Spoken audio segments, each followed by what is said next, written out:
नमस्कार दोस्तों। तो आइए आज सुनते हैं बृहस्पतिवार व्रत की कथा। इस दिन बृहस्पति महादेव की पूजा की जाती है। इस दिन पीले वस्त्र धारण किए जाते हैं। भोजन में चने की दाल खाई जाती है। इस दिन नमक का सेवन नहीं करना चाहिए। पीले रंग के फूल, पीले कपड़े, पीला चंदन, चने की दाल आदि से भगवान बृहस्पति देव की पूजा करनी चाहिए। पूजन के पश्चात कथा सुननी चाहिए। पूजन के पश्चात इस कथा का श्रवण अवश्य करें। यह कथा स्त्रियों के लिए अति आवश्यक होता है। बृहस्पतिवार व्रत कथा। प्राचीन समय की बात है। भारत में एक राजा राज्य करता था। वह बड़ा प्रतापी तथा दानी था। वह नित्य प्रति मंदिर में भगवान दर्शन करने जाता था। वह ब्राह्मण और गुरु की सेवा किया करता था। उसके द्वार पर कोई भी याचक निराश होकर नहीं लौटता था। वह प्रत्येक गुरुवार को व्रत रखता और पूजन करता था। हर दिन गरीबों की सहायता करता था। परंतु यह सब बातें रानी को अच्छी नहीं लगती थी। वह न व्रत करती थी और न ही किसी को एक पैसा दान में देती थी। वह राजा से भी ऐसा करने को मना किया करती थी। एक समय की बात है। राजा शिकार खेलने को वन चले गए थे। घर पर रानी और उसकी दासी अकेली थी। उस समय भगवान बृहस्पति देव साधु का रूप धारण करके राजा के दरवाजे पर भिक्षा मांगने आए। साधु ने रानी से भिक्षा मांगी तो वह कहने लगी कि हे साधु महाराज, मैं तो इस दान और पुण्य से तंग आ गई हूँ। इस कार्य के लिए तो मेरे पति देव ही बहुत हैं। अब आप ऐसी कृपा करें कि सारा धन नष्ट हो जाए और मैं आराम से रह सकूं। साधु रूपी बृहस्पति देव ने कहा कि हे देवी, तुम बड़ी विचित्र हो। संतान और धन से कोई भी दुखी नहीं होता है। इसको तो सभी चाहते हैं। पापी भी पुत्र और धन की इच्छा करता है। अगर तुम्हारे पास धन अधिक है तो तुम भूखे मनुष्यों को भोजन करवाओ, प्याऊ लगवाओ, ब्राह्मणों को दान दो, धर्मशालाएं बनवाओ, कुएं, तालाब, बावड़ी, बाग बगीचे आदि का निर्माण करवाओ तथा निर्धनों की कुंवारी कन्याओं का विवाह करवाओ। साथ ही यज्ञ आदि करो। इस प्रकार के कर्मों से आपके कुल का और आपका नाम परलोक में भी सार्थक होगा एवं तुम्हें स्वर्ग की प्राप्ति होगी। परंतु रानी साधु की इन सब बातों से खुश नहीं हुई। उसने कहा, हे साधु महाराज, मुझे ऐसे धन की आवश्यकता नहीं है जिसको मैं अन्य लोगों को दान करती फिरूं तथा जिसको रखने और संभालने में मेरा सारा समय ही नष्ट हो जाए। साधु ने कहा कि हे देवी, यदि तुम्हारी ऐसी इच्छा है तो तुम्हें जैसा मैं बताता हूँ तुम वैसा ही करना। बृहस्पतिवार के दिन घर आंगन को गोबर से लीपना, अपने केशों को पीली मिट्टी से धोना, केशों को धोते समय स्नान करना, राजा से कहना वह हजामत करवाए, भोजन में मांस मेंदरा खाना, कपड़े धोबी के यहाँ धुलने देना। इस प्रकार 7 बृहस्पतिवार करने से तुम्हारा सारा धन नष्ट हो जाएगा। यह कहकर साधु बृहस्पति देव अंतर्ध्यान हो गए। रानी ने साधु के कहने के अनुसार 7 बृहस्पतिवार तक वैसा ही करने का विचार किया। साधु के बताए अनुसार कार्य करते हुए केवल 3 बृहस्पतिवार ही बीते थे कि उसकी समस्त धन संपत्ति नष्ट हो गई। भोजन के लिए दोनों समय परिवार तरसने लगा तथा सांसारिक भोगों से दुखी रहने लगा। तब राजा रानी से कहने लगा कि हे रानी, तुम यहाँ पर रहो, मैं दूसरे देश को जाता हूँ, क्योंकि यहाँ मुझे सभी मनुष्य जानते हैं, इसलिए मैं यहाँ कोई काम नहीं कर सकता। अब मैं प्रदेश जा रहा हूँ, वहाँ ही कोई काम धंधा करूँगा, शायद हमारे भाग्य बदल जाएं। ऐसा कहकर राजा प्रदेश चला गया। वह वहाँ से जंगल से लकड़ी काट कर लाता और शहर में बेचता। इस तरह जीवन व्यतीत करने लगा। इधर राजा के बिना रानी और दासियां दुखी रहने लगी। किसी दिन भोजन मिलता और किसी दिन जल पीकर ही रह जाती। एक समय रानी और दासियों को 7 दिन बिना भोजन के व्यतीत करने पड़े। तो रानी ने अपनी दासी से कहा, हे दासी, यहाँ पास के ही नगर में मेरी बहन रहती है। वह बड़ी धनवान है। तू उसके पास जा और वहाँ से 5 सेर बेजहर मांग कर लिया, जिससे कुछ समय के लिए जीवन गुजारा हो जाएगा। दासी रानी की बहन के पास गई। रानी की बहन उस समय पूजा कर रही थी। बृहस्पतिवार का दिन था। दासी ने रानी की बहन से कहा, हे रानी, मुझे आपकी बहन ने भेजा है, मुझे 5 सेर भेजर दे दो। दासी ने यह बात अनेक बार कही, परंतु रानी की बहन ने कोई उत्तर नहीं दिया, क्योंकि वह उस समय बृहस्पतिवार की कथा सुन रही थी। जब दासी को रानी की बहन से कोई उत्तर नहीं मिला तो वह बहुत दुखी हुई और उसे क्रोध भी आया। वह लौटकर रानी से बोली, हे रानी, आपकी बहन बहुत ही घमंडी है। वह छोटे लोगों से बात नहीं करती। मैंने उससे कहा तो उसने कोई उत्तर नहीं दिया, तो मैं वापस चली आई। रानी बोली, हे दासी, इसमें उसका कोई दोष नहीं है। जब बुरे दिन आते हैं तो कोई सहारा नहीं देता। अच्छे बुरे का पता विपत्ति में ही लगता है। जो ईश्वर की इच्छा होगी वही होगा। यह सब हमारे भाग्य का ही दोष है। उधर रानी की बहन ने सोचा कि मेरी बहन की दासी आई थी, परंतु मैं उससे नहीं बोली।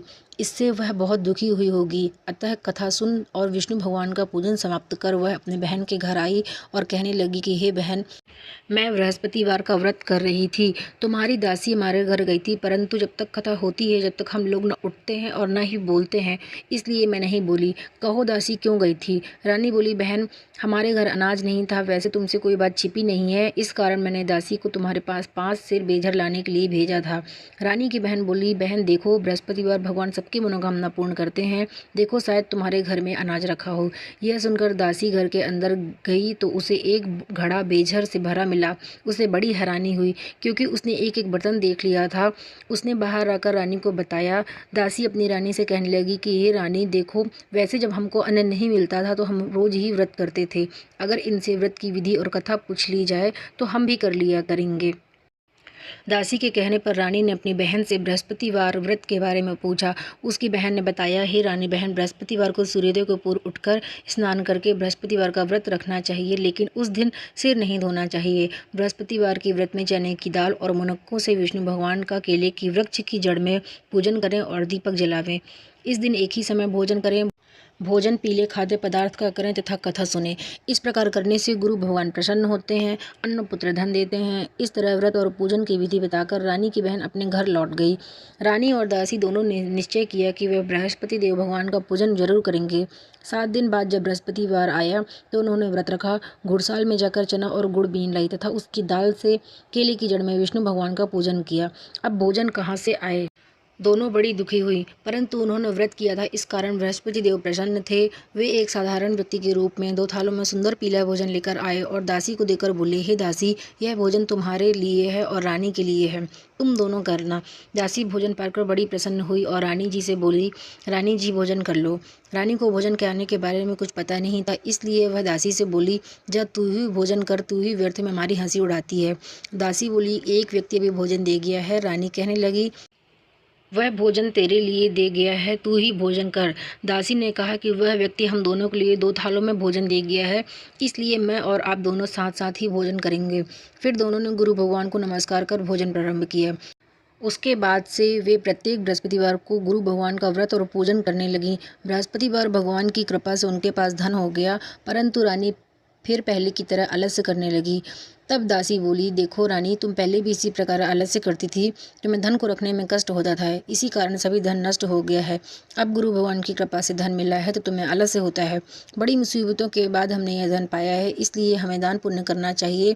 तुम भूखे मनुष्य को भोजन करवाओ, प्याव लगवाओ, ब्राह्मणों को दान दो, कुएं, तालाब, बावड़ी आदि का निर्माण करवाओ, मंदिर पाठशाला बनवाकर दान दो, कुंवारी कन्याओं का विवाह करवाओ।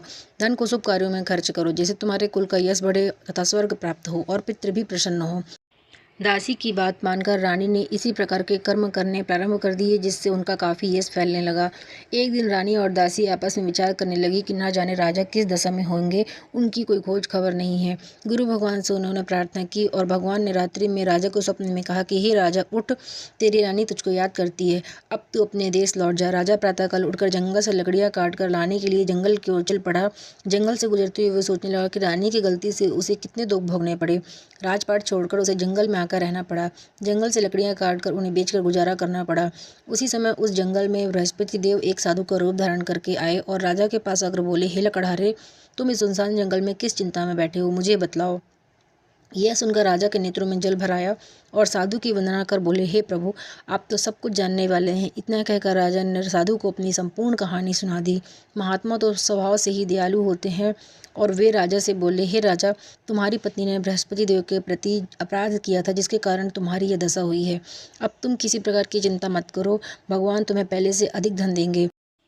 देखो, तुम्हारी पत्नी ने बृहस्पतिवार का व्रत करना प्रारंभ कर दिया है। अब तुम भी बृहस्पतिवार का व्रत करके चने की दाल व गुड़ और जल को लोटे में डालकर केले के पत्ते से विष्णु भगवान का पूजन करो और फिर कथा कहो और सुनो।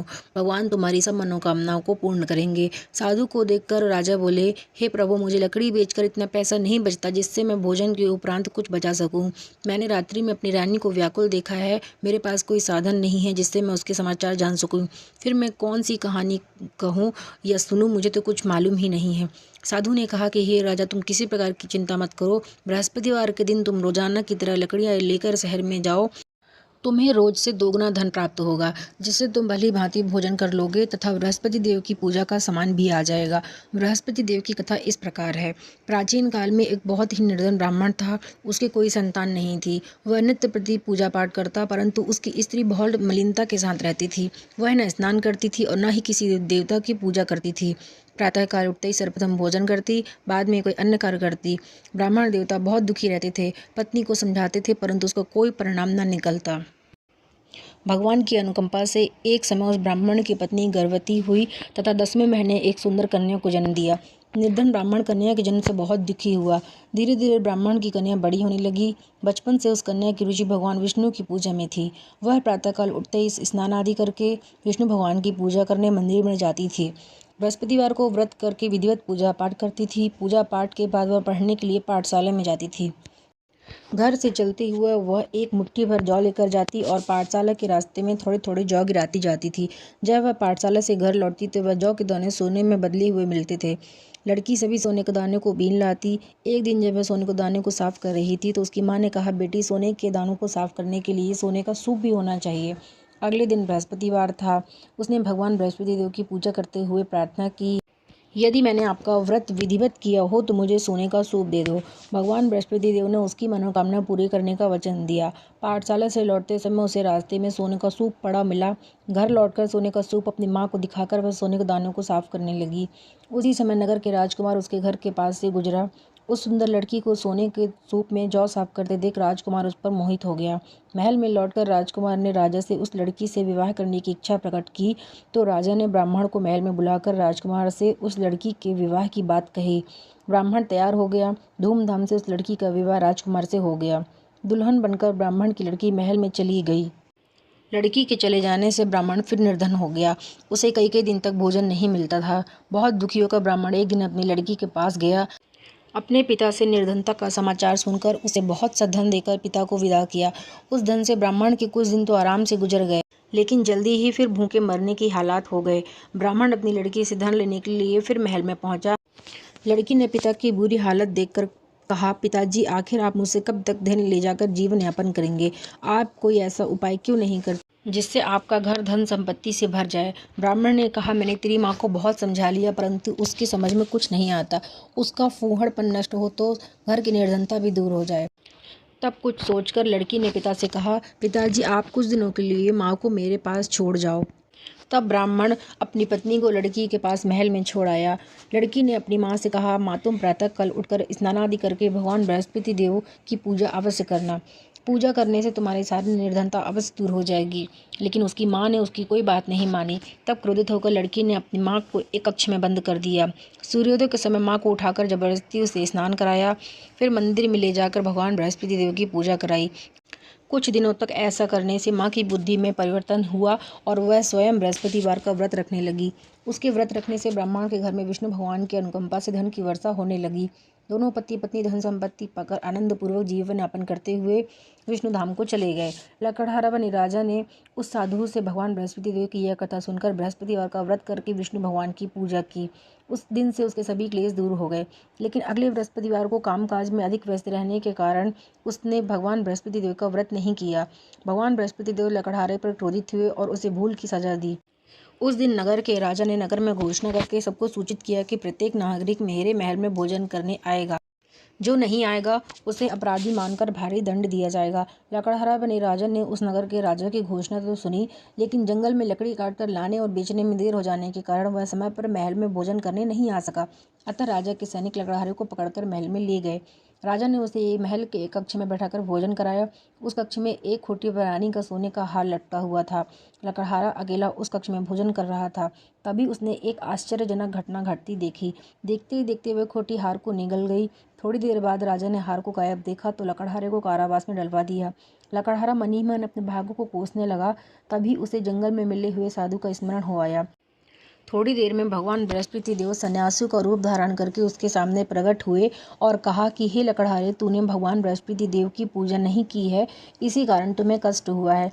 लेकिन अब तुम चिंता मत करो, बृहस्पतिवार के दिन कारागार के दरवाजे पर तुम्हें कुछ पैसे पड़े मिलेंगे।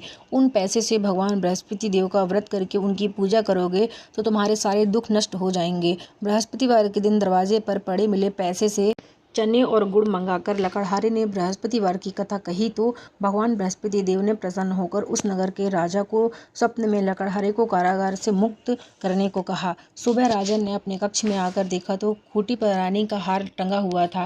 राजा ने लकड़हारे को मुक्त कर दिया और उसे धन और आभूषण देकर विदा किया। लकड़हारा बने राजा उस नगर से चलकर अपने नगर में पहुंचा तो उस नगर में कुएं, धर्मशालाएं, बाग बगीचे देखकर बहुत प्रसन्न हुआ। राजा ने किसी से पूछा कि यह सब कुएं, धर्मशालाएं किसने बनवाए हैं। सब ने उसे बताया कि ये सब रानी और उसकी दासी ने बनवाए हैं। राजा महल में पहुंचा तो रानी ने उसका भव्य स्वागत किया। तब राजा ने निश्चय किया कि सप्ताह में तो एक बार सभी बृहस्पतिवार का व्रत और पूजन करते हैं, परंतु मैं प्रतिदिन व्रत किया करूंगा तथा दिन में 3 बार कथा कहा करूंगा। अब राजा हर समय दुसाले में चने की दाल बांधे रहता था तथा दिन में 3 बार बृहस्पति देव की कथा कहता। कुछ दिनों के बाद राजा को अपनी बहन की याद आई। एक दिन घोड़े पर सवार होकर राजा अपनी बहन से मिलने चल दिया। अभी राजा नगर के बाहर ही पहुंचा था कि उसने कुछ लोगों को शव को ले जाते हुए देखा। राजा को स्मरण हुआ है कि आज उसने किसी को बृहस्पतिवार की कथा नहीं सुनाई है। राजा ने उन लोगों को रोककर कहा, भाइयों, आप सबको ले जाने से पहले मुझसे बृहस्पतिवार की कथा सुन लें। लोगों ने राजा पर क्रोधित होते हुए कहा कि तुम पागल तो नहीं हो। लेकिन कुछ बड़े बूढ़ों ने कहा कि अच्छा भाई, साथ में चलते चलते तुम अपनी कथा भी सुना लो। राजा ने चलते हुए आधी कथा ही सुनाई थी कि सब हिलने लगा। राजा की पूरी कथा सुनाते ही सब उठकर बैठ गया। लोगों ने हैरानी से दांतों तले उंगली दबाई और अगले बृहस्पतिवार से भगवान बृहस्पति देव का व्रत रखने तथा कथा सुनने का निश्चय किया। अब घोड़े पर सवार होकर राजा चलते हुए एक किसान के पास पहुंचा। किसान अपने खेत में हल चला रहा था। राजा ने कहा, अरे भाई, मुझसे बृहस्पतिवार की कथा सुन लो। किसान झुंझलाकर बोला, अरे भाई, देख नहीं रहे जितनी देर में तुम्हारी कथा सुनूंगा उतनी देर में पूरे खेत में हल चला लूंगा। राजा निराश होकर चलने लगा।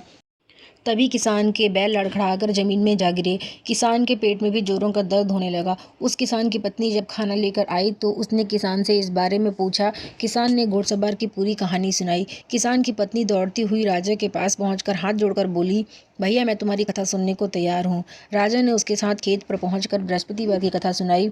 तभी बैल उठकर खड़े हो गए। किसान के पेट का भी दर्द तुरंत ठीक हो गया।